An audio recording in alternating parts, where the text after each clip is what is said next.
우리 주시는 말씀 창세기 말씀을 보도록 하겠습니다. 창세기 11장 27절에서 12장 1절까지의 말씀입니다.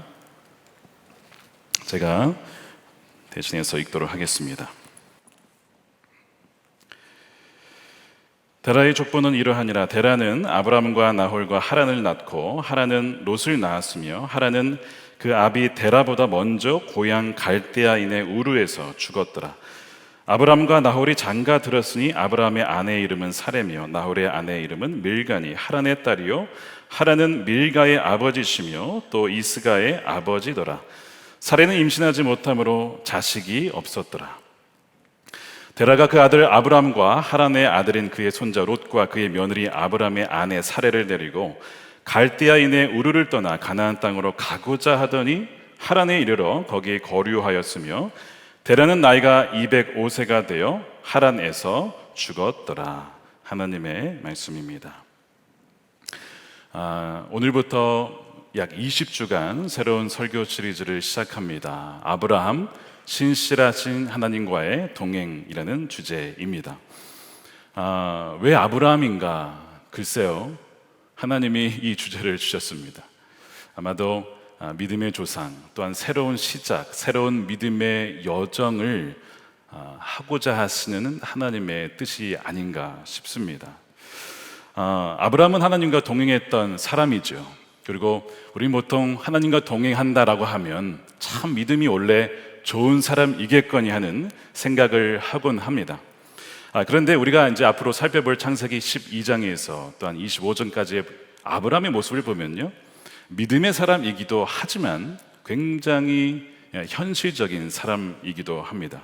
주변 상황에 매우 많은 영향을 받는 바로 우리와 별로 다를 바가 없는 사람이 아브라함입니다. 어떤 때는 정말 깜짝 놀랄 만한 믿음으로 반응하기도 하다가 어떤 날은 너무나 주저앉는, 절망 속에 빠져 있는, 낙심해 있는 그런 아브라함을 이제 보시게 될 겁니다. 그래서 아브라함을 보면요, 꼭 우리의 삶을 보는 것 같고 우리의 모습을 보는 것 같습니다. 믿음보다는 현실에 더 큰 영향을 받고 이리저리 휘둘리기도 하고 정말 믿음으로 충만했다가도 다시 완전한 좌절과 낙심에 빠진 모습이 꼭 아브라함과 같다는 것이죠.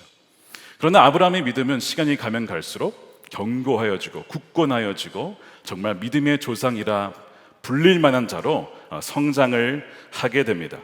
그가 처음 부름받았을 때의 모습과 그가 마지막에 이 땅에서의 나그네에서의 삶을 마치고 떠날 때의 모습은요, 전혀 다른 사람이 되지요. 어떻게 된 것일까요? 그것은 바로 하나님의 신실하심 때문에 그렇습니다.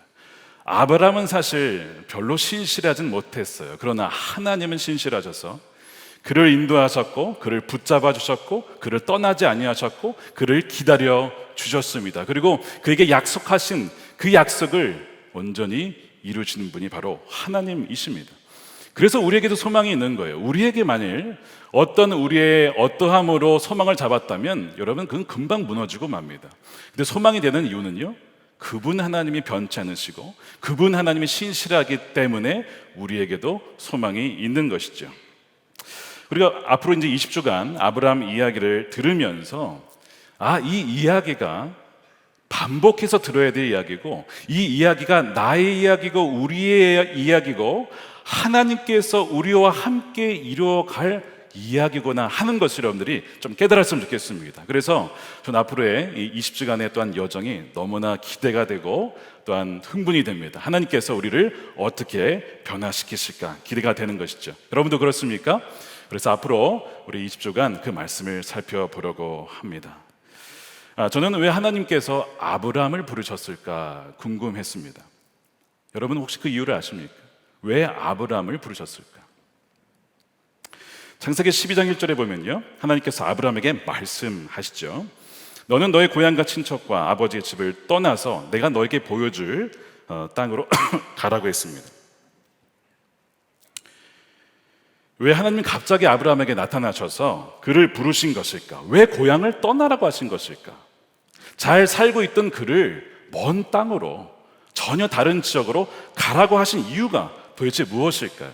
이것을 알려면 창세기 1장부터 11장의 흐름을 알아야 하는데요. 여러분 대략 내용은 아실 거예요. 자, 11장의 내용을 보시면 바벨탑 사건이 나옵니다.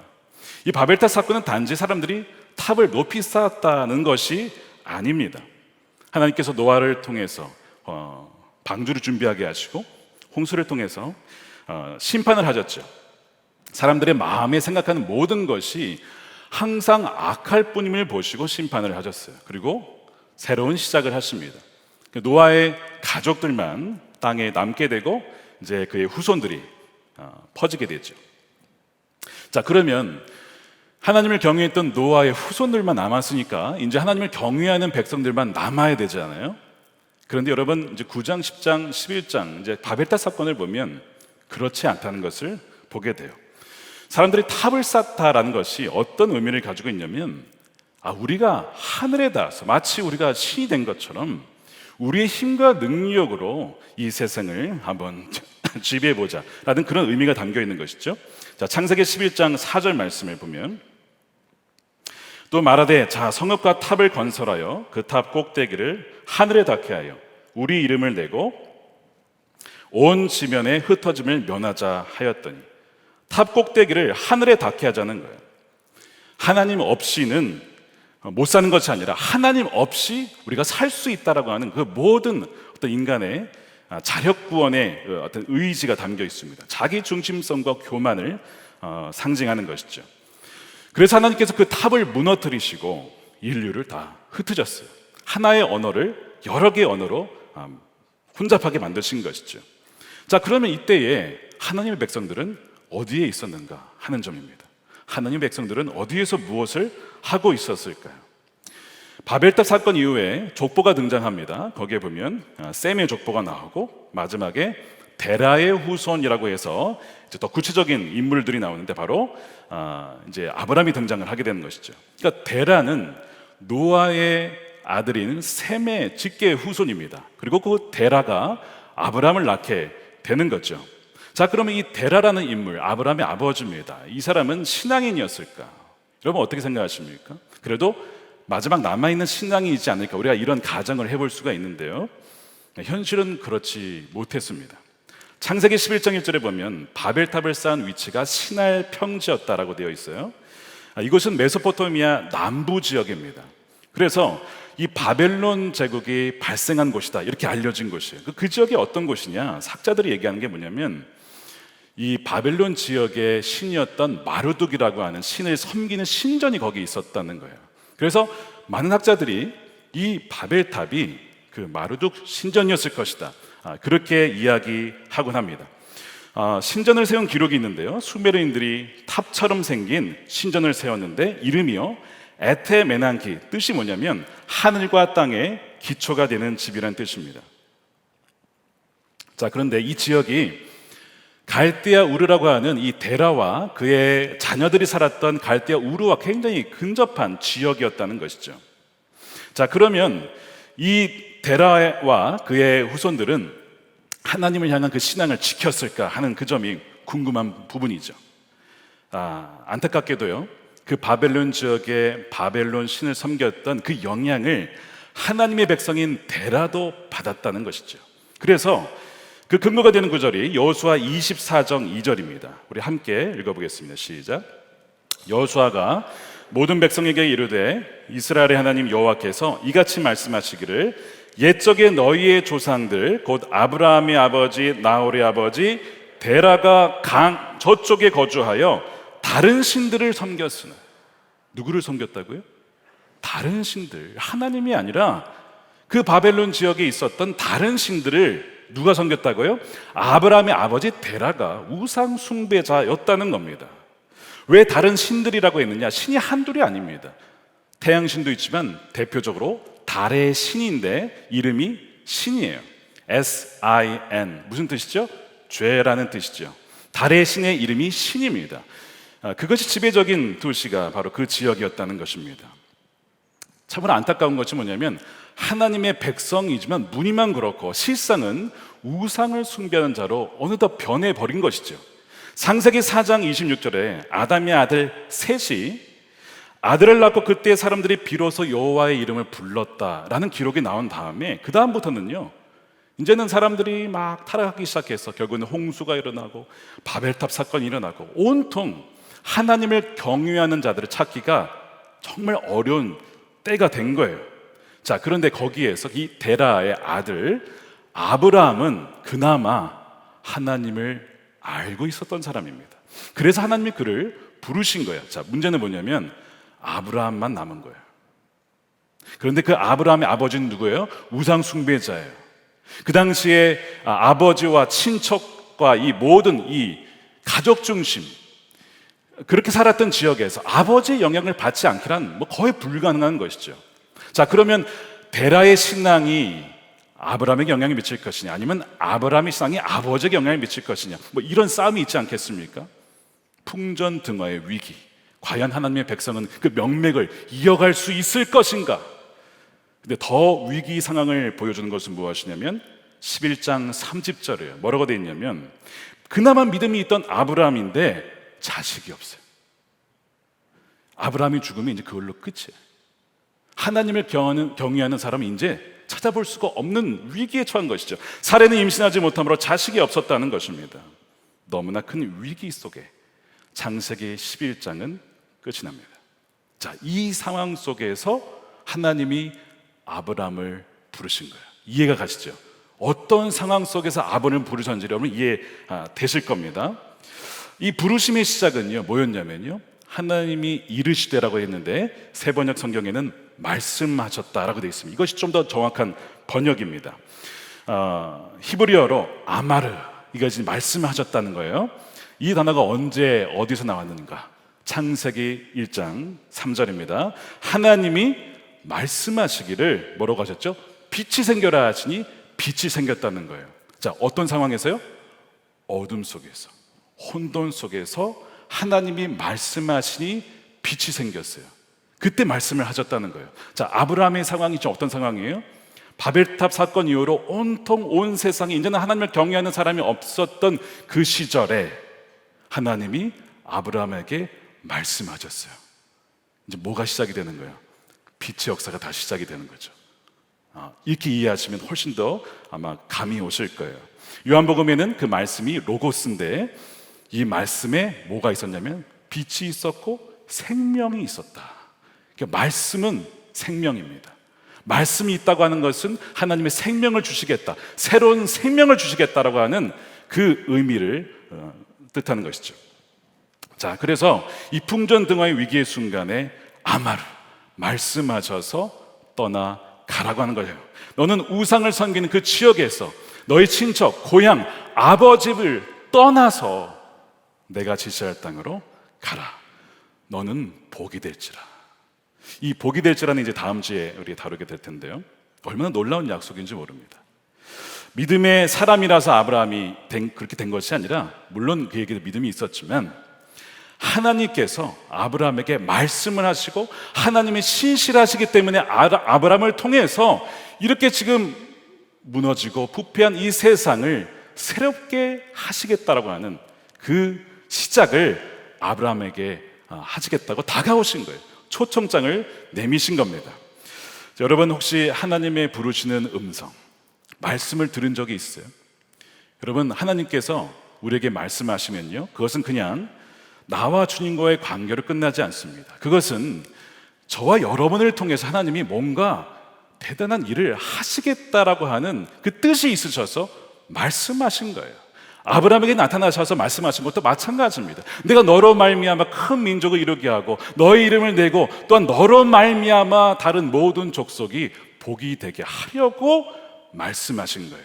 그러니까 여러분들이 오늘 말씀을 들으실 때 나에게 주시는 말씀이지만 동시에 이것은 결코 나만을 위한 말씀이 아닌 것을 믿으시기 바랍니다.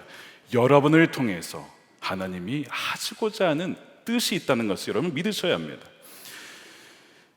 우리의 상상으로도 감히 어떻게 생각해 볼 수도 없는 부르심, 그것은 우리가 위대해서가 아니라 하나님이 위대하시기 때문에 그것이 위대한 부르심이 되는 것이죠. 자, 창세기 1장에 보면 하나님께서 이렇게 얘기하죠. 우리의 형상을 따라 우리의 모양대로 사람을 만들자. 그러니까 우리는요 하나님의 형상을 닮아서 지음받은 거예요. 그래서 우리가 이 땅에 있는 이유 중에 하나가 뭐냐면, 가장 중요한 이유 중에 하나님이 살아계시다, 하나님이 어떠한 분이시다는 것을 세상에 나타내기 위해서 우리를 지으신 거예요. 그것이 인간을 지으신 하나님의 목적이었습니다.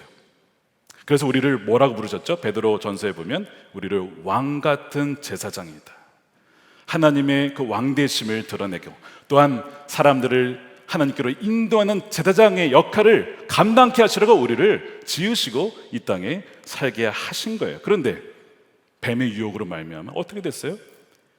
교만이 들어가고 그 다음에 타락하게 되어서 하나님을 높이는 삶이 아니라 누구를 높여요? 내 자신을 높이고 우리의 이름을 대고 내 명예를 위해 살아가는, 그렇게 완전히 바뀌어진 부패된 인간으로 변해버린 것입니다. 그래서 하나님을 섬긴다고는 하지만 이 데라처럼 우상도 함께 섬기는 그런 사람들로 변해가는 안타까운 일이 벌어진 거예요. 그래서 하나님이 아브라함에게 나타나신 것입니다. 아브라함을 통해서 새로운 창조의 시작을 하시겠다라고 하는 그 뜻을 보이신 거예요. 그래서 사실 우리의 할 일은요, 굉장히 단순합니다. 하나님의 그 말씀을요, 믿고 순종하면 돼요. 그러면 하나님이 저와 여러분을 통해서, 아브라함을 통해서 일하셨던 것처럼 저와 여러분을 통해서도 그분의 뜻을 이루어 가신다는 것입니다. 자, 그러면 우리가 그 새로운 시작과 동행을 보게 될 텐데, 자, 보십시오. 아브라함의 말씀을 듣고 믿음으로 우르를 떠납니다. 그리고 가나안 땅으로 향하게 되죠. 31절 말씀을 한번 보시기 바랍니다. 31절에 데라가 그 아들 아브라함과 하란의 아들인 그의 손자 롯과 그의 며느리 아브라함의 아내 사레를 데리고 갈대아인의 우르를 떠납니다. 굉장한 믿음이죠. 가나안 땅으로 가고자 하더니 하란에 이르러 거기에 거류하였으며. 자, 이 31절을 읽으실 때 이상한 점 두 가지를 발견하셔야 돼요. 첫 번째, 데라가 아브라함을 데리고 갔다는 겁니다. 그게 좀 이상한 점이고, 두 번째, 가나안이 아니라 어디에 머물렀어요? 하란에 머물렀다. 이제 이것이 이상한 점입니다. 자, 분명 하나님은요, 아브라함에게 아버지의 집을 떠나라고 했습니다. 물론 그는 본래 살던 고향을 떠났습니다. 친척을 떠났습니다. 롯을 제외하고는 다 떠났어요. 그런데 그가 떠나지 못한 자가 있었으니 누구죠? 아버지입니다. 사실 그 당시에 아버지를 떠난다, 고향을 떠나는 것도 굉장히 어려운 일인데 아버지를 떠난다는 것은 불가능한 일입니다. 그래서 데라가 아브라함을 데려갔다라는 그 의미에서 우리가 유추해 볼 수 있는 것이 뭐냐면, 차마 믿음의 사람 아브라함조차도 아버지를 떠날 수는 없었다는 것이죠. 그리고 그 아버지의 영향력 가운데 어디 머물러요? 하란에 정착을 하게 돼요. 하란에 정착합니다. 여러분, 이 데라라는 인물을 영적으로 해석해 보면요, 지체시킨다는 것입니다. 우리가 부르심을 향하여서 나가지 못하도록 우리로 하여금 뭔가 지체시키는 어떤 존재, 그것이 데라예요. 그리고 그 결과가 무엇이냐면 그것이 하란입니다. 하란은 갈대아 우르에서 보면 그 서북 쪽으로 상당히 이 가나안 땅에 가깝게 위치해 있습니다. 그러니까 여기가 이제 하란인데요. 그래서 지리적으로 보면 가나안 땅에 가깝긴 한데, 사실상 영적으로 보면, 문화적으로 보면, 종교적으로 보면요, 우르와 굉장히 가까운 곳이 하란입니다. 왜냐하면 이 하란이 또한 어떤 도시냐? 달의 신, 아까 그 신을 섬기는 도시예요. 그러니까 우상을 숭배했던 데라의 입장에서는요, 이 하란이 굉장히 익숙한 거예요. 굉장히 그 우르와 비슷한 문화와 종교적인 환경이 있는 겁니다. 굳이 아무것도 모르는 그 가나안 땅까지 내려갈 필요가 없는 것이죠. 그래서 데라는요, 아브라함을 데리고 하란에 머물게 되는 것입니다. 이 하란이 주요 무역의 통로예요. 얼마나 유명한 상업도시인지 모릅니다. 그러니까 굉장히 경제적으로도 발전해 있고 안정적인 도시가 바로 이 하란이라는 것이죠. 여러분, 어디에 가시겠어요? 당연히 하란에 머물겠죠. 왜 그 척박한 가나안 땅까지, 무슨 그렇게 내가 믿음이 좋다고 거기까지 가겠습니까? 가다가 그래도 떠났으니까 하나님 순종한 거 아닌가? 그리고 하란 정도면 많이 왔다. 정말 많이 오긴 왔어요. 굉장히 가깝게 왔습니다. 그러니까 거기에 머물게 되는 거예요. 자, 그러면 이 데라로 인하여서 아브라함 거기에 머물게 되고 지체하게 됩니다. 학자들이요, 과연 이 아브라함이 이 하란에 얼마나 머물렀을까? 일치된 의견이 없습니다. 짧게는 5년, 길게는 40년이 넘습니다. 이렇게 긴 범주 안에 있는데, 중요한 것은 무엇이냐면 어쨌든 가나안까지 가지 못하고 그냥 하란에 그가 머물렀다는 것이고, 더 중요한 것이 있어요. 하란에서 머물렀을 때의 기록이 없습니다. 자, 우르에서 시작해서 하나님과 동행이 시작이 됐는데 하란에서 정착한 이후로는 기록이 없어요. 나중에 이제 아브라함이 하란을 떠날 때 나이가 75세. 그러니까 우리가 알고 있는 아브라함의 이야기는 75세 이후로만 알지 그 전은 기록이 없는 거죠. 왜 그럴까요? 하나님과의 동행이 멈춘 시점, 멈춘 곳이 하란이기 때문에 그렇습니다. 모세가 시편 90편에서 이런 기도를 해요. 우리의 연수가 70이여 강건하면 80이라도 그 연수의 자랑은 수고와 슬픔뿐이요 빠르게 지나가니 마치 날아가는 것 같습니다. 우리에게 우리의 날을 세는 법을 가르쳐 주셔서 지혜의 마음을 얻게 해 주십시오. 여러분, 우리 인생이 너무나 빨리 지나간다는 거예요. 저는 제가 만을 넘었다는 게 믿겨지지 않습니다. 여러분, 지금 현재 60세, 70세 되신 분들도 계실 거예요. 마음은 청년인데 벌써 그 나이가 되신 거죠. 언제 이렇게 지나갔나 싶을 정도로 우리의 인생은 너무나 빠르게 지나가는데 하란에 머물고 있으면 더 빨리 지나가요. 하나님이 계수하시는 날이 있지만 계수하지 못한 날이 있어요. 하나님과의 동행을 멈춘 바로 그날부터는 계수가 되지 않는 거예요. 여러분들은 어떠한 하루하루를 살아가고 계십니까? 우리가 하나님의 지혜의 마음, 무엇을 우리가 행해야 되고 삶의 우선순위가 무엇인지를, 그 지혜를 배우지 못하면요, 우리는 너무나 그 하란이라는 곳에서 대부분의 삶을 허비하고 말지도 모른다는 것입니다. 그래서 하란은 무슨 의미인가? 이렇게 정의해 볼 수 있습니다. 하란이란 하나님의 부르심에 순종하여 발걸음을 내디뎠지만 현실적인 어떤 상황 때문에 그분의 부르심을 잊은 채 머물러 있는 곳, 바로 그곳이 하란이에요. 그것은 물리적인 장소일 수도 있지만 우리의 마음이 될 수도 있어요. 우리가 부르심을 받아서 설령 선교지에 갔다 할지라도 우리의 마음이, 우리의 중심이 주님을 떠나 있으면요, 그것은 하란이 되는 것입니다. 반대로 우리가 정말 가야 할 곳이 있는데 더 나가지 못한 채 데라 효과로 인하여서 지체하고 머물고만 한 그 하란은 어디에 있는가? 지금 이곳인가? 지금 내 마음이 그런가? 우리는 돌아봐야 된다는 것입니다.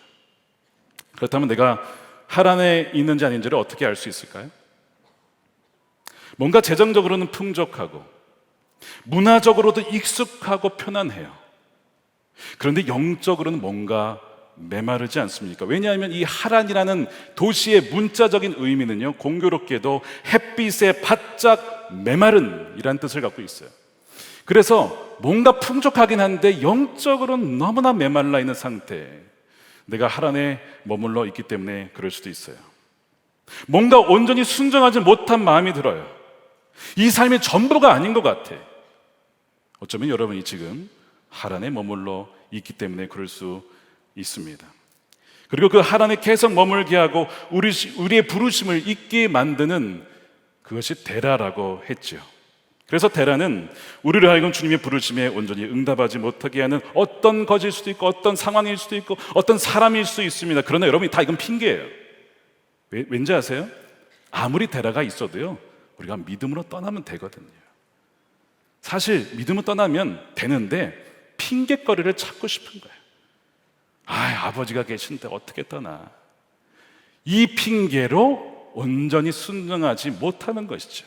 이런저런 핑계가 되는 것이 바로 데라입니다. 그래서 데라는 간접적인 원인이에요.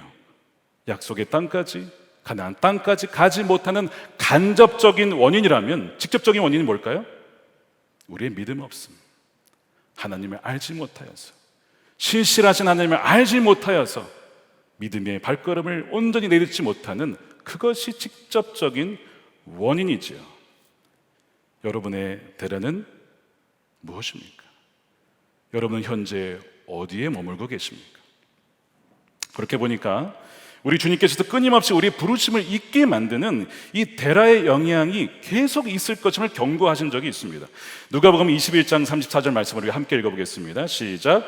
너희는 스스로 조심하라. 그렇지 않으면 방탕함과 술 취함과 생활의 염려로 마음이 둔하여지고 뜻밖의 그날이 덫과 같이 너희에게 임하리라. 여기서 이 방탕함과 술 취함과 생활의 염려가 데라입니다. 그리고 그 덫이 바로 하란이죠. 우리를 하여금 주저앉게 만든 것. 현실적인 생활의 염려가 있어요. 경제적인 어려움과 위기 때문에, 먹고 살아야 하기 때문에 살아가는 가운데 염려가 없을 수가 없겠죠. 그래서 이 염려하다, 이 세 번역에서 이 짓눌리다, 마음을 둔하게 하다를 짓눌리다라고 번역을 했어요. 영어로 보니까 weigh down, 무엇인가가 우리를 확 눌러서 나아가지 못하게 하고 하란에 머물게 만드는 어떤 영향이 있다는 것입니다. 너무나 이 아브라함 상황과 딱 맞는 구절이에요. 아니 어떻게 가나안 땅까지, 어떻게 아버지를 떠나갈 수 있지? 거기에 아는 사람도 없고 친척도 없고 연고지도 없고 가나안 땅 중에서 어디 가나안 땅으로 가라는 거야? 그것도 말씀해 주시지 않으시고, 너무나 사실은요, 가지 않을 이유는 너무나 많아요. 너무나 많아요. 순전하지 않을 이유는요 정말 수천 가지입니다. 이게 현실인 거죠. 어쩌면 오늘 이 자리에 그런 여러 가지 생활의 염려나 걱정으로 이 자리에 오신 분이 계실지도 몰라요. 생활의 염려만이 아니라 나로 하여금 영적으로 침체하게 만드는 어떤 이슈들, 사건들, 어떤 사람으로 말미암아 꼼짝달싹 할 수 없는 상황이 있을 수 있어요. 정말 기도해 드리다 보면 어떤 분은요 소송에 걸렸어요. 억울하게 소송에 걸렸어요. 그것 때문에 시간과 에너지와 재정과 정말 꼼짝달싹 할 수 없는 그 상황에 묶인 분들이 계세요. 기도해 드리고 정말 하나님의 평강이 있기를 기도해 드리는데, 정말 우리가 그 상황에 있으면요, 뭐 꿈이고 뭐고 하나님의 어떤 부르심이고 뭐고 하나님 제 코가 석자인데 뭐 어떻게 하겠습니까? 정말 그럴 것 같아요. 마음이 눌려 있는 거예요. 말씀도 귀에 들어오지 않습니다.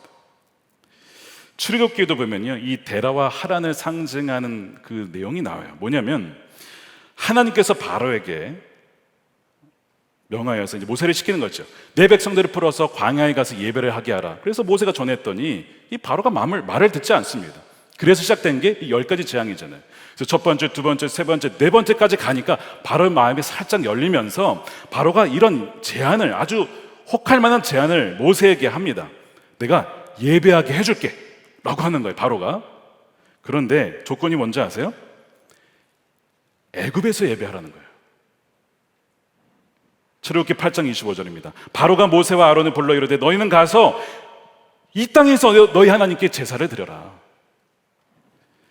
바로는요 데라의 역할을 하는 것이죠. 출애굽을 하지 못하도록 붙잡는 거예요. 근데 그 제안은 굉장히 그럴듯해요. 야, 굳이 광야를 나가서 그 먼 땅을 갈 필요가 뭐가 있느냐, 이렇게 얘기하는 거죠. 야, 애굽도 선교지야. 그러면서 거기 가지 말고 여기서 하나님께 예배해라. 여러분 어떻게 하시겠어요? 야, 잘 됐다. 아, 이거 하나님이 역사하시나 보네. 굳이 우리가 광야 갈 필요가 뭐가 있어. 그냥 애굽에서 예배를 하자. 그럴 수 있지 않겠습니까? 굉장히 현실적인 타협안이에요.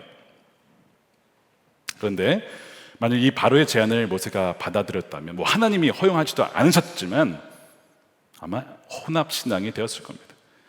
하나님도 섬기고 애굽의 여러 개구리 신, 피의 신, 무슨 신 다 동시에 섬겼을 거예요. 모세가 단호히 거절합니다. 그거는 안 됩니다. 우리는 안 됩니다. 우리는 나가야 됩니다. 왜요? 구별된 백성이 되어야 되기 때문에 나가야 된다는 거예요. 자, 그러니까 바로가 두 번째 더 어떤 현실적인 제안을 합니다. 뭐라고 하냐면 8장 28절이에요. 바로가 이르되 내가 너희를 그럼 보내줄게. 여호와께 광야에서 제사를 드릴 것이나 너무 멀리 가지는 마라. 너무 멀리 가지 마. 너무 하나님께 가까이 가려 하지 마. 현실 감각을 키워봐. 애굽은 대제국이야. 어딜 가려고 해? 너무 하나님의 부르심에 철저하게 응답하려고 하지 마. 잠깐 나갔다가 다시 들어오면 돼. 일주일에 한 번 예배하면 됐지. 무슨 새벽 예배, 수요 예배, 화요중보, 금요 예배. 아휴, 차라리 그냥 목회를 해. 목회를. 혹시 뭐 그런 얘기 들어본 적 없으세요? 이 바로의 속삭임입니다. 바로의 속삭임. 데라가 아브라함을 얼마나 사랑했을까요? 자기 아들인데요. 설마 아버지가 아들이 망하게 하려고 하란에 머물자고 했을까요? 야, 여기도 좋은 도시야. 그렇게 했겠죠. 데라도 가족들을 사랑하니까 하란에 정착한 거예요. 그리고 31절에 보면 원래 데라도 가나안 땅에 가고자 했어요. 그러니까 의도는 비쳤다 이거죠. 하나님, 우리가 가려고 했습니다. 의도 중심 아시죠? 근데 못 갑니다. 하나님도 이해하실 거예요. 이게 이제 데라의 속삭임이지 않았을까요? 그러다 보니까 하란을 떠나지 못하고 주저앉게 됩니다. 여러분, 사실 우리 주위에 우리를 사랑하기 때문에 조언해 주시는 분들이 많습니다. 아버지를 비롯해서, 어머니 비롯해서, 우리 가족들, 주위에 우리 교우들, 그리고 많은 경우에 정말 하나님께서 그분들을 통해서 우리에게 말씀을 하십니다. 그러니까 우리가 그리스도의 몸된 지체의 이야기를 잘 들을 수 있어요. 왜냐하면 주님께서는 그들을 통해서 우리에게 또한 말씀하시기 때문에 그렇습니다. 그러나 전부는 아닐 수 있어요. 그 중에 일부 사탄이 틈을 타서 우리를 하여금 너 여기 머물러 있어, 너 그냥 어디 가려고 하지 마, 하란에 머물러 있어 라고 하게 할 수도 있다는 것입니다. 베드로가 예수님을 너무 사랑했기 때문에 어떻게 했어요? 예수님 죽으시면 안 됩니다, 십자가의 길 가시면 안 됩니다, 너무 사랑했기 때문에 그 말을 한 거예요. 그러니까 사랑했다라고 해서 그 말이 전부 주님의 뜻은 아닐 수도 있다는 거죠. 오스왈드 챔버스라는 분이 창세기 강해에서 이런 얘기를 하십니다. 잘 들어보세요. 하나님의 부르심을 순종하기를 꺼려하는 사람들은 흔히 가족 및 친구들의 의견을 취합니다. 만일 그들의 의견을 듣기 시작하면 우리의 귀는 곧 하나님의 부르심에 대하여 무뎌지게 될 것입니다. 우리를 걱정하며 동정해주는 의견들이 우리의 마음 보호자에 있어야 할 하나님의 음성을 대체해버리기 때문입니다. 따라서 우리는 믿음으로 용기 있게 앞으로 나아가기보다 가장 흔한 안일한 그리스도인으로 전락하게 됩니다. 궁극적으로 모든 성도는 하나님 앞에서 홀로 서야 합니다. 주께서 우리에게 믿음으로 붙들고 나아라고 부르실 때 우리는 믿음의 걸음을 홀로 걸어야 합니다.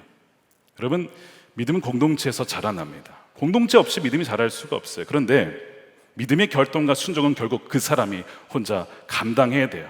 대신 그 사람의 믿음을 대신해 줄 수는 없는 거예요.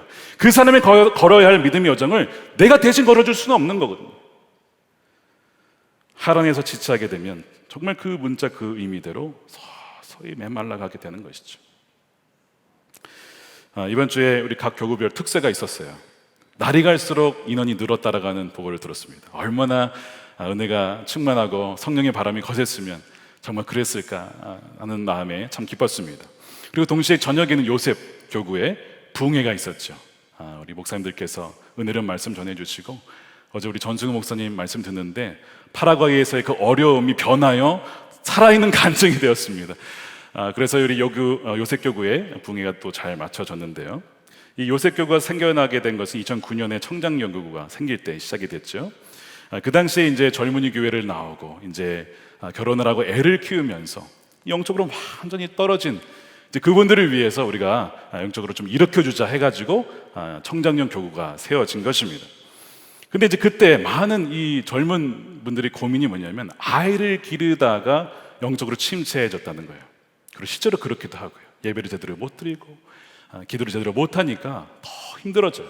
그래서 어떤 분들은요, 심지어는 왜 내가 애를 지금 길러야 되는 거야, 이 아이만 없으면 내가 지금도 어디 가서 선교제에 가서 교회 가서 뭐를 열심히 할 텐데 이 아이가 나의 발목을 붙잡는구나, 이렇게 생각하시는 분들도 계셨어요. 그런데 여러분, 아이를 낳아서 영적으로 침체한 것이 아니라 사실 아이를 낳아서 기르고 양육할 수 있는 그 특별한 시기가 있어요. 그때 아니면 기를 수가 없고, 엄마와 아빠가 아니면 그 아이를 기를 사람이 없어요. 하나님이 독특하게 주신 그 사명, 바로 거기가 그 아이들을 기르는 것이 부르심의 자리예요. 거기가 어떻게 보면 가나안 땅입니다. 그런데 생각을 어떻게 하는 거예요? 우리가 하란에 머물러 있어. 이 아이가 나를 붙잡아서 더 이상 나가지 못한다라고 생각할 수 있어요. 그렇지 않습니다. 존 웨슬리 어머니 수산나 웨슬리가 아이들이 많이 낳았는데, 이 아이들이 이렇게 많이 나가지고 내가 남편의 목회를 도와주지 못하고 이게 뭐 하는 거야? 그러지 않았습니다. 아이들을 하나하나를 기도와 믿음으로 사랑으로 길렀기 때문에 존 웨슬리가 나오고 찰스 웨슬리가 나오고, 그들이 영국을 변화시키고 미국을 변화시키고 오늘 우리 감리교회까지 부흥의 역사가 오게 된 것이죠. 그래서 사실 그 시기가 얼마나 귀중한 시기인가, 그거를 깨달아야 된다는 것이죠. 최근에 이 갈렙교회에서도 재창립을 위해서 막 TF팀이 모여서 이게 비전을 품고 준비하는 모습을 보았습니다. 얼마나 감사한지 몰라요. 이제 나이가 들어서 부르심과는 상관이 없는 나이야, 그것이 아닙니다. 성경에 보면요, 여러분 모세가 몇 세에 부름 받았습니까? 80세예요. 갈렙은 85세에 헤브론 산지가 점령하겠다고 했습니다. 오늘 아브라함 보세요. 하란에서 떠난 나이가 75세입니다. 하나님이 나이가 많아서 너는 이제 부르심이 없다, 너는 못한다, 그러신 적이 없습니다. 반대로요, 넌 나이가 너무 어려서 경험도 없고 나이도 어리고 너가 뭘 하겠니? 라고 한 적도 없어요. 예레미야가 하나님, 저는 아이라서 말을 하지 못하는데요. 하나님 뭐라고 하시죠? 내가 너를 모태에서 지었고 너를 성별했고 내가 너를 여러 나라의 선지자로 내가 세웠어 라고 말씀하시잖아요. 나이가 어리든 나이가 많든 재능이 있든 없든 그게 중요한 것이 아니라 누가 우리를 부르셨는가 중요한 거예요. 신실하신 하나님이 우리를 부르셔서 그분의 뜻을 이루어 가시겠다는 것이 중요한 거예요. 그것이 있기 때문에 우리에게 소망이 있고 오늘 우리에게도 말씀을 하시는 겁니다. 하란에 정착하게 머물러 있던 아브라함이 어떻게 하란에서 빠져나온 줄 아십니까? 물론 그 데라가 죽게 돼요. 데라가 죽죠. 바로 그때 하나님이 아브라함에게 다시 나타나는 거예요. 그래서 오늘 우리가 읽은 이 창세기 12장 1절은요, 하나님이 두 번째 나타나신 부르심입니다. 자, 보세요. 4절에 보시면 그 아브라함이 하란에서 떠났다라고 되어 있어요. 이에 아브라함이 여호와의 말씀을 따라갔고 롯도 그와 함께 갔으며 아브라함이 하란을 떠날 때에 75세였다. 자, 창세기 12장 말씀은 하나님의 두 번째 부르심이었어요. 그러면 첫 번째 부르심은 언제였습니까? 어디 나와요? 사도행전 7장에 스데반이 설교를 할 때 이런 얘기를 하죠. 7장 2절입니다. 스데반이 이르되 여러분 부형들이여 들으소서. 우리 조상 아브라함이 하란에 있기 전 메소포타미아 그 우르 지역입니다. 있을 때에 영광이 하나님이 그에게 보여 이르시되 말씀하셨어요. 내 고향과 친척을 떠나 내가 너에게 보일 땅으로 가라. 이것이 첫 번째 부르심이었어요.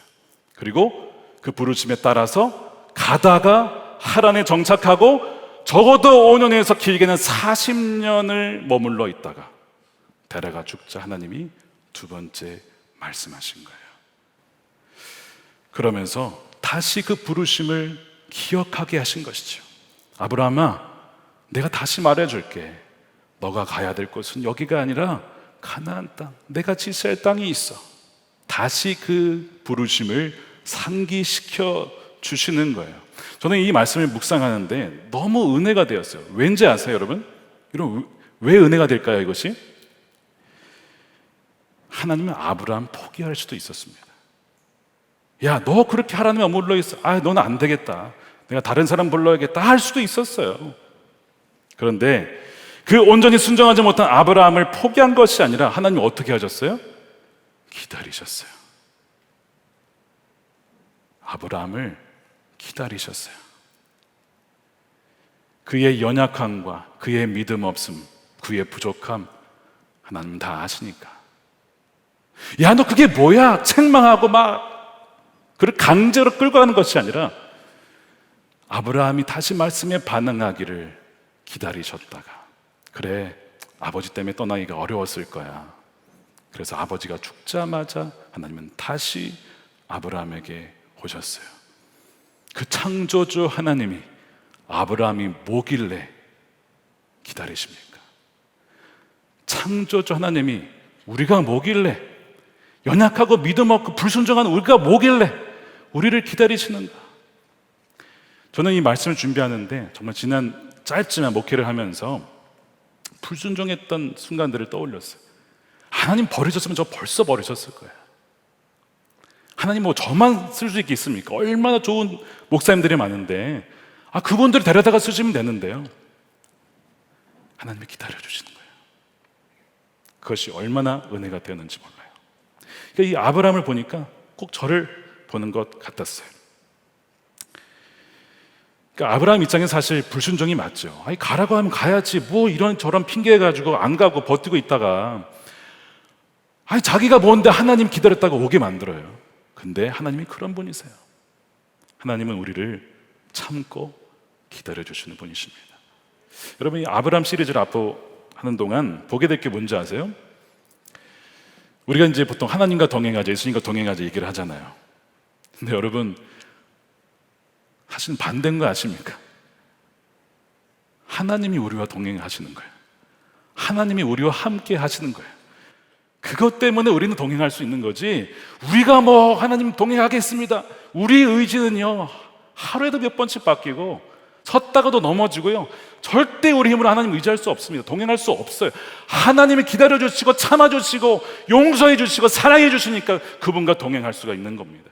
아브라함의 역사를 보면요 다 그런 얘기예요. 하나님 저 약속 필요 없어요. 저 그냥 제 종이 기르던 그 종을 통해서 그냥 자식 낳을 뭐 이런 적도 있잖아요. 무슨 우리 아내가 애를 낳아요, 막 이런 일들 앞으로 보게 될 텐데요, 그때마다 하나님은요 기다려주시는 거예요. 참아주시는 거예요. 우리 너무 사랑하셔서 너 없으면 안 된다, 나 너 없으면 못 살겠다, 그것이 우리 하나님이십니다. 그분의 말씀, 그 아마르, 그 말씀을 들을 때 우리의 잊혀진 부르심이 회복이 되는 것이죠. 감사하게도 하나님이 아브라함에게 다시 나타나셨듯이 저와 여러분에게도 다시 말씀을 하시는 거예요. 하란에 머물러 계신 분들이 많이 계실 거예요. 그런데 버리지 아니하시고 다시 나타나셔서 오늘 이 밤에 말씀하시잖아요. 오늘 이 밤에 부족한 저를 통해서 여러분들에게 오늘 말씀하시잖아요. 나와 다시 동행하자고 말씀하시잖아요.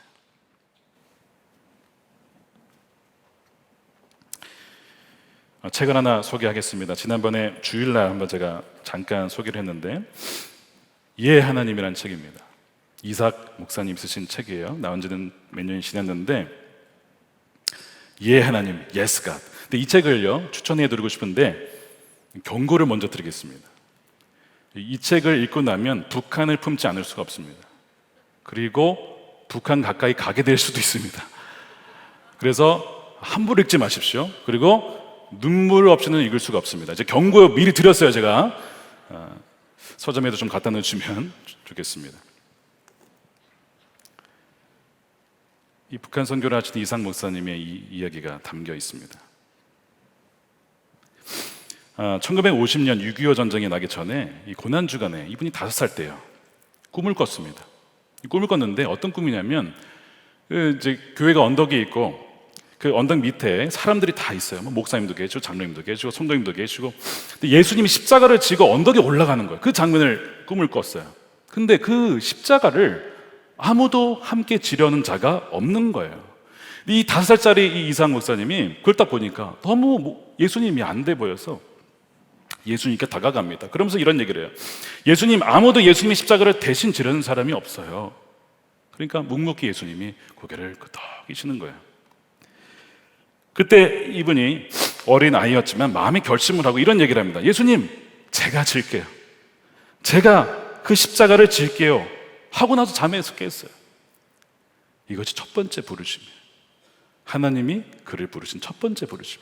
두 번째는 7살 때 갑자기 어머니가, 야, 너 목사 되라. 맨날 배운 거는 내 어머니밖에 없으니까 내 어머니. 그 다음 무대, 너 북한 가라. 내 어머니. 뭐 알지도 못하고 그냥 무조건 그냥 내 어머니하고 했어요. 그렇게 이제 두 번째 부르심이 지나가요. 그러니까 어머니가 보기에 북한에 가려면 미국 시민권이 있어야겠는 거예요. 근데 뭐 어떻게 미국 시민권을 어떻게 따요? 말이 안 되잖아요. 기가 막힌 방식으로, 뭐 다 설명할 수는 없습니다. 나중에 책을 한번 읽어보세요. 미국에 가서 시민권까지 따게 돼요. 그리고 이제 모든 북한에 갈 준비를 하게 됩니다. 그래서 이제 사업을 하게 되는데, 이 사업이 또 기가 막히게, 이분이 수완이 굉장히 좋으신 것 같아요. 인테리어 사업을 했는데 많은 돈을 벌게 되었습니다. 그런데 마음에 이런 마음이 드는 거예요. 내가 사업이나 하려고 미국에 온 것이 아닌데, 라는 마음의 한켠에 뭔가 불편한 마음이 이렇게 있었어요. 그런데 에이 하고 지나가 버리는 거예요. 왜? 너무 사업이 잘 되니까. 얼마나 잘 됐는지 15세 때가 사는 아파트 2동을 살 정도로 돈을 어마어마하게 벌었어요. 뭐 세탁소도 크게 하시고 돈을 많이 벌었습니다. 그런데요, 사업에 몰두를 하느라 하나님 부르심 앞에 온전한 순종을 하지 못하고 마음은 북한에서부터 점점 멀어지는 거예요. 근데 그때 어느 날 세탁소에 있는데, 이 자신의 어머니 이제 돌아가셨지만 어머니를 아셨던 송 목사님이 오시더니 다짜고짜 이런 말씀을 툭 하시는 거예요. 이삭, 너 어머니하고 한 약속 안 지킬 거야? 그게 다시 말씀하신 주님의 음성으로 들린 거예요. 그 목사님 어머니가 남긴 유언을 잘 알고 계셨던 거예요.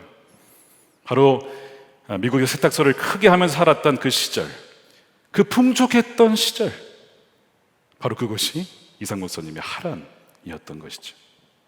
결국 목사님이 순종하기로 합니다. 저 신학교 가겠습니다. 그래가지고 한 달 안에 모든 이 아파트 다 정리하고 모든 것을 다 정리한 다음에 순종하기로 합니다.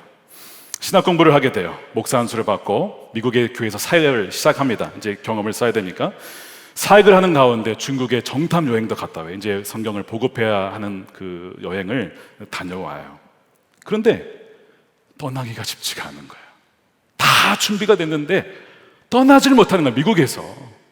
하나님, 내가 성경 복음을 해야 될 것 같긴 한데 떠나질 못하겠습니다. 어떻게 해야 되죠?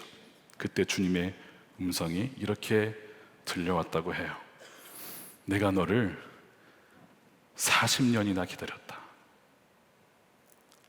자기가 20살이 됐을 때, 하나님 저 많이 되면 진짜 갈게요 라고 그냥 툭 던진 말인데, 하나님은 그거를 기억하고 계셨어요. 내가 너를 40년이나 기다렸다. 아마르, 하나님의 부르심을 다시 들은 거예요. 하나님은 동원할 수 있는 모든 것으로 지금이 떠나야 할 때임을 말씀하신 거죠. 더 이상 뭐 거역할 수 없는 부르심에 응답합니다.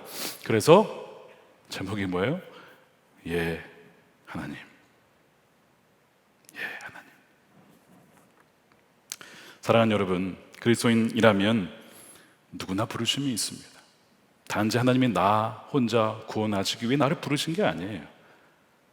여러분을 통해서 또한 구원하시고자 할 사람들이 많기 때문에 그렇습니다. 아까 말씀드린 대로 우리의 나이가 많고 적고 재능이 있고 없고 그거는 문제가 되지 않습니다. 하나님은 사람의 나이를 보고 역사하는 분이 아니라는 것을 우리 성경을 통해 보면 알 수가 있어요. 또한 재능이 부족합니까? 부족한 것은요, 하나님이 다 채워주십니다. 훈련시키시고 성장시키시고 인도하시고, 사실 하나님이 다 북치고 장구치고 다 하시는 거예요. 그냥 우리는 따라가면 되는 거예요.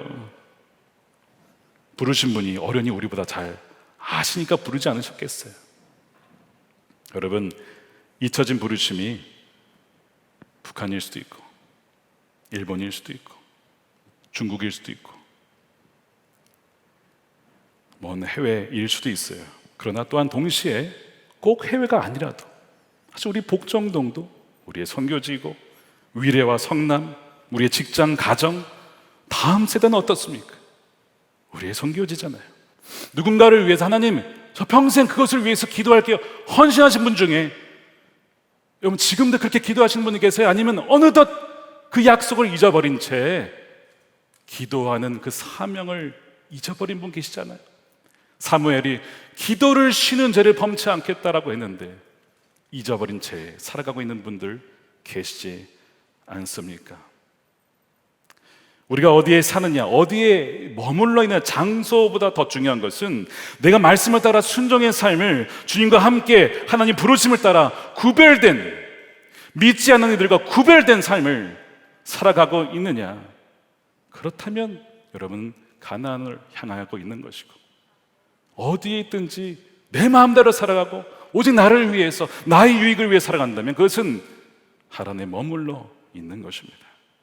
오늘 신실하신 하나님께서 저와 여러분을 다시 부르십니다.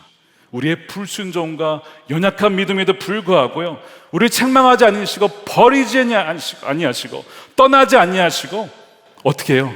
기다리셨다가 다시 우리에게 찾아오셔서 말씀하시는 거예요. 나와 함께 다시 동행을 시작하자. 내가 너를 인도할 거야. 내가 너를 포기하지 않을 거야. 내가 너를 끝까지 인도하여서 반드시 그 약속 이룰 거야. 주님이 오늘 이 저녁에 우리에게 말씀하실 때, 주님 다시 그 부르심 따라 믿음의 여정을 내딛겠습니다. 그렇게 순종의 발걸음으로 믿음으로 나아가게 되시는 저와 여러분의 삶이 되시기를 주님의 이름으로 축원합니다. 우리 함께 나의 하나님 찬양하신 후에 기도하겠습니다.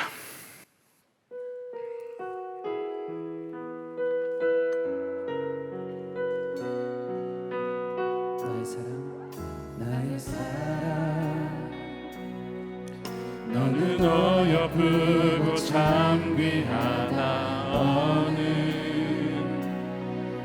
보석보다 귀하다.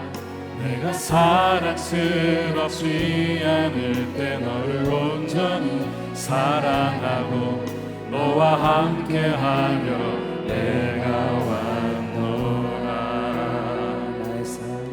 주의 사랑 너는 어여쁘고 참 귀하다. 어느 보석보다 귀하다. 내가 사랑스럽지 않을 때 너를 온전히 사랑하고 너와 함께하려 내가 왔노라. 주님의 나라와 뜻이 나의 삶 속에 임하시며 주님 알기를 주만 보기를 소망해. 거룩히 살아갈 거룩히 살아갈 두려움 없는 믿음, 두려움 없는 믿음 주신 나의 하나님 완전한 사랑 찬양해. 주의 사랑, 이 사랑은 결코 주의 사랑,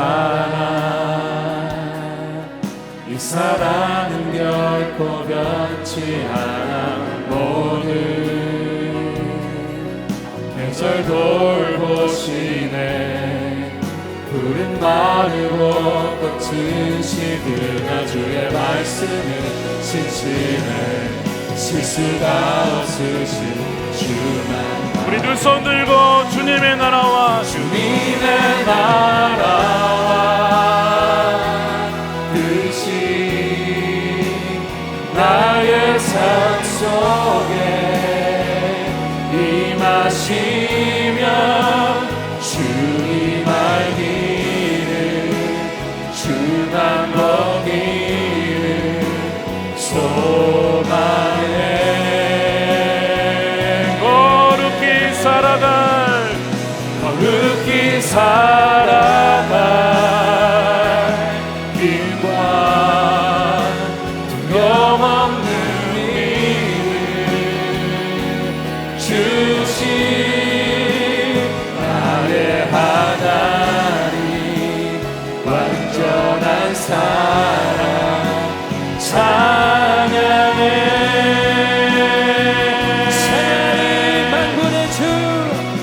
찬양하리 만군의 주 영원히 함께 하시네. 영원히 함께 하시네. 존귀하신 사랑의 왕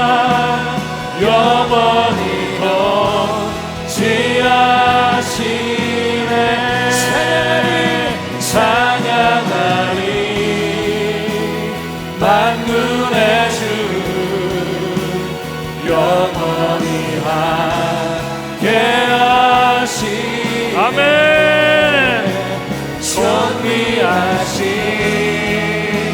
사랑의 왕 영원히 더 지하시네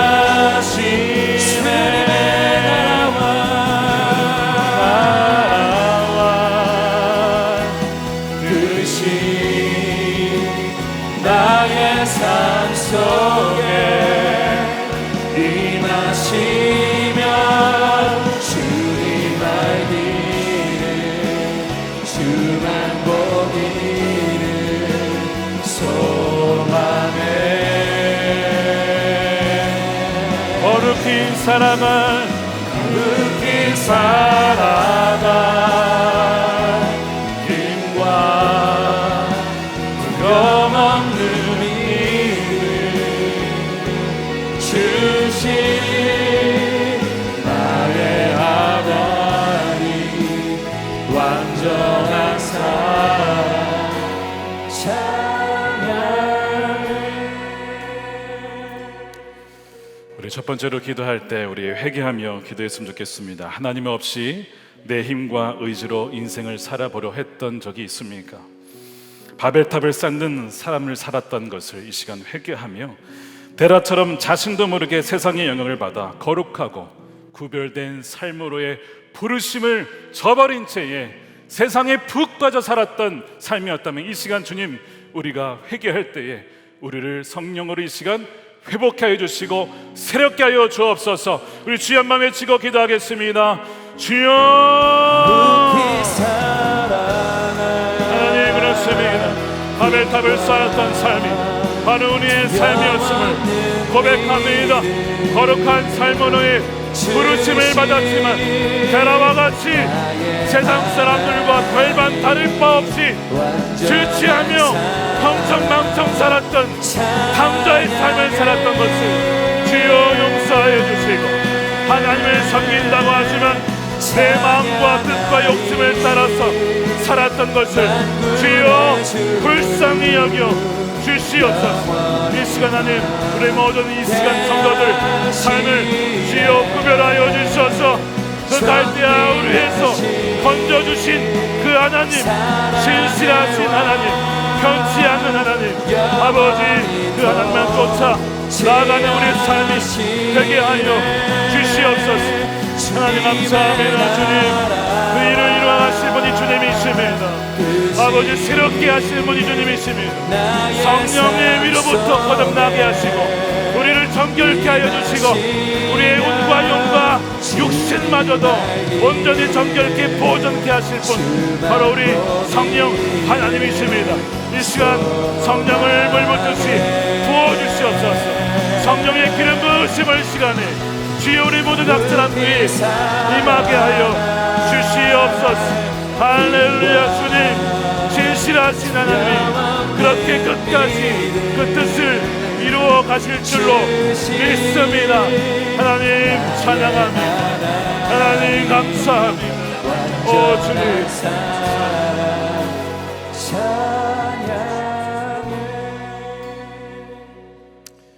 우리 두 번째로 기도할 때 갈대아 우르에서 부름을 받았지만 하란에 머물러 절반의 순종에 그쳤던 우리를 이 시간 긍휼히 여겨 주옵소서라고 기도했으면 좋겠습니다.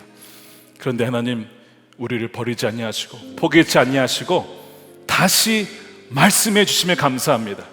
다시 말씀해 주셔서 생명 있게 해주시고 빛 있게 해주시고 어둠과 혼란에서 우리를 불러내어 하나님의 그 위대하심과 아름다움을 선포케 하는 자로 세우게 하심을 믿고 감사를 드립니다. 이 시간 함께 기도할 때에 우리의 잊혀졌던 부르심, 우리의 가정을, 이웃을, 다음 세대 북한과 일본과 열방을 향한 그 부르심을 다시 회복시켜 주옵소서. 주여 한번 외치고 기도하겠습니다. 주여 하나님 감사합니다. 그렇습니다. 우리의 잊혀졌던 부르심, 하나님 순종하지 못하고 머뭇거리고 이런저런 핑계로 살았던 주여 우리를 하란에서 건져 주옵소서. 이 시간 다시 찾아와 주신 하나님 버리지 아니하시고 포기하지 아니하시고 우리를 사랑하셔서 붙잡아 주신 그 은혜 감사를 드립니다. 하나님의 그 사랑 이 시간 보여주심에 감사를 드립니다. 하나님의 놀란 회복케 하시는 은혜, 다시 기회를 주시는 은혜, 하나님 다시 한번 그 믿음의 여정을 가자고 우리를 초청해 주심에 감사를 드립니다. 아버지, 북한을 품으며 일본을 품고 중국을 품고 여명을 품고 밤새들을 품고 나아갈 수 있도록 주여 우리로 하여금 지체케 하는 모든 것에서 자유케 해주시고 우리를 인도하여 주시옵소서. 하나님 감사합니다. 우리를 부르신 주님 다시 말씀하여 주시니 감사합니다. 깨닫게 하시니 감사합니다. 우리를 하여금 회복케 하시길 감사합니다. 하나님께서 이루신 줄 믿습니다. 하나님 우리가 무엇이가 우리를 날이 불러오셨으니 우리를 기다리셨으니 하나님 주님 할렐루야. 주님 새롭게 하실 분을 부르십니다. 잊혀진 부르심을 회복하고 달려나갈 수 있도록 붙잡아 주옵소서. 할렐루야. 찬양합니다. 오 하늘의 주님만이 영광 받으시고 각가지 이 손을 붙잡아 주시옵소서. 나의 하나님 주님을 신뢰합니다.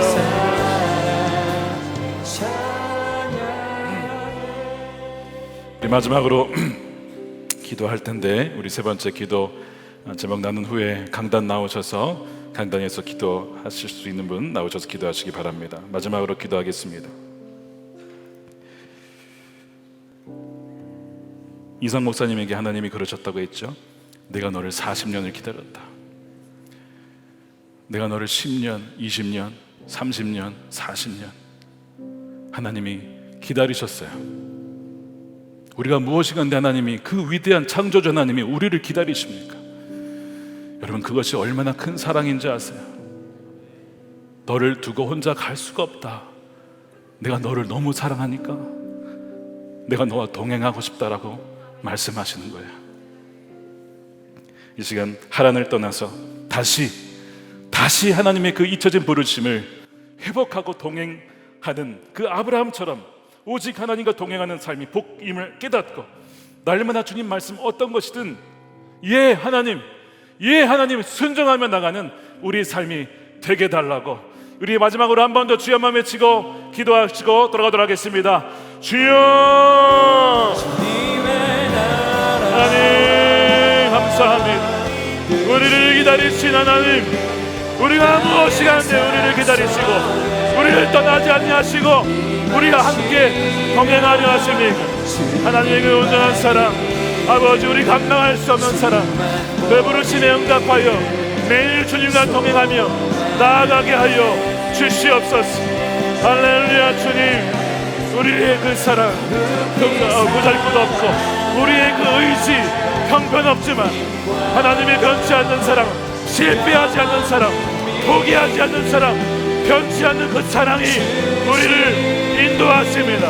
아버지 다시 그 잊혀졌던 부르심, 다시 그 뜨거운 부르심을 향하여서 나갈 수 있는 우리 선한 목사들 또한 우리 온라인으로 참여한 우리 모든 성도들이 되게 하여 주시옵소서.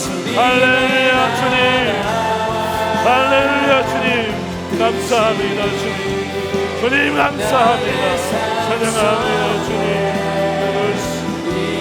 주님이 하십니다. 주님이 일하십니다. 주님이 함께 하십니다. 주님이 떠나지 아니하십니다. 주여 이 시간에 우리 귀한 성도들을 주의 백성들을 인도하여 주옵소서. 할렐루야. 주님 성령으로 함께 해주시고 붙잡아 주시고 그것도 포기치 않는 하나님의 손길 주님만 붙잡고 나가겠습니다. 할렐루야. 주님 아버지 두려움 가운데 여전하게 있을 때에 주여 일으켜 주옵소서. 하나님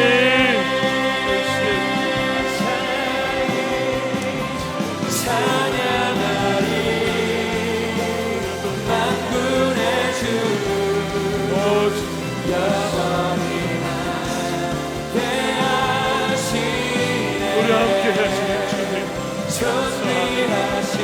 함께 하시는 주님 감사합니다.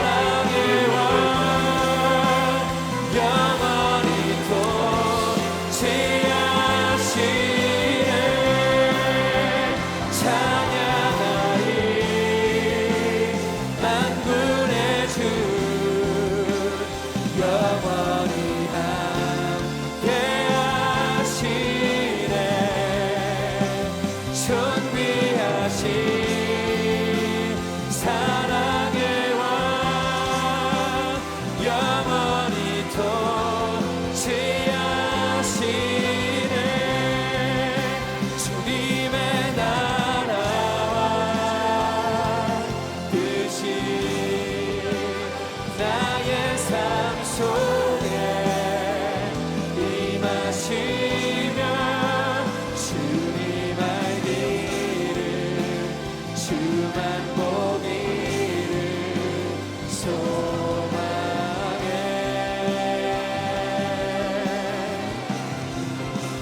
거룩히 살아갈 힘과 두려움 없는 믿음 주신 나의 하나님 완전한 사랑 찬양해 주님의 나라와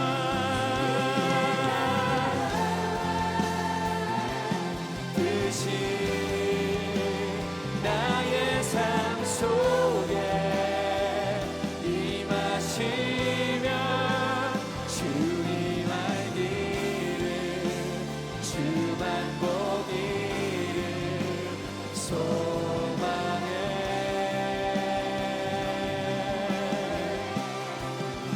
거룩히 살아갈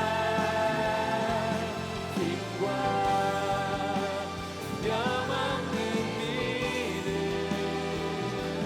주신 나의 하나님 완전한 사랑